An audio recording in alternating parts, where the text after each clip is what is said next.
This mobile laboratory has been deployed for a very specific reason. The Shady Fire is burning nearby, and this team is gathering data that you can only get at night.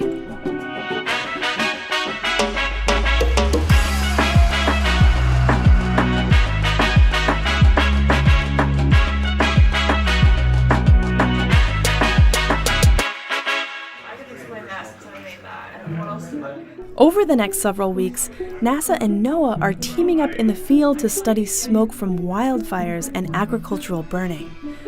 Here's what 24 hours looks like in the life of these fire chasers. The team's been keeping a close eye on the Shady Fire, burning just 4 hours northeast of the base of operations.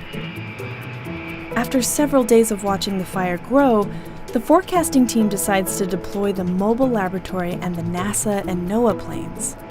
The ground crew and pilots are already preparing the plane by the time the forecasters give their daily briefing. The more we learn about smoke, the better we'll understand health. My name is Amber Soya, and my role here is to determine what fires we should target. Smoke is related to respiratory illnesses, heart attacks, and even death. For some of our scientists, understanding pollution has defined the course of their life's work. I'm a physical chemist, but I'm also from what 60 Minutes called the most polluted city in America, Anniston, Alabama. When the opportunity came along to do this type of work, I really resonated with it. Dr. Bruce Anderson is the Langley Aerosol Research Group lead and a seasoned veteran when it comes to doing field work in remote places.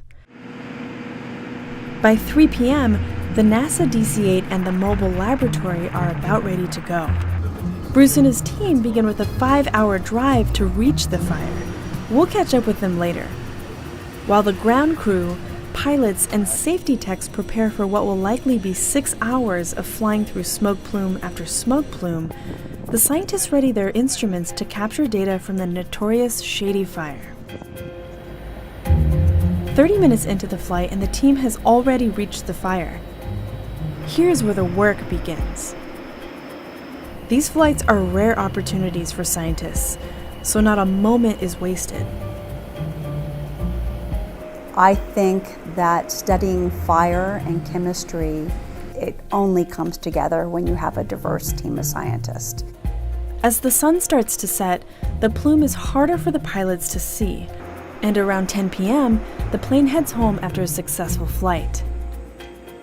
Smoke sinks lower to the ground at night, and sometimes accumulates in valleys, which is exactly where Bruce and his team are waiting for it.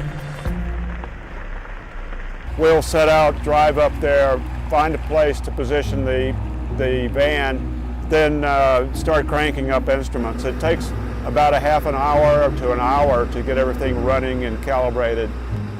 It's a guaranteed bad night's sleep, but you can tolerate a lot for a day or two. This team of 5 scientists will be up almost every half hour checking measurements, replacing filters, and at one point repositioning the van to capture emissions more effectively. It's a long, cold night, but eventually it's dawn, and time to head back to town. By 7:30, the forecasters have already been awake for at least 2 hours selecting which fires the science team should target that day, including a scheduled return to the Shady Fire. In about 2 hours, the plane will be bustling with scientists preparing their instruments for the day's flight. And the whole cycle will start all over again.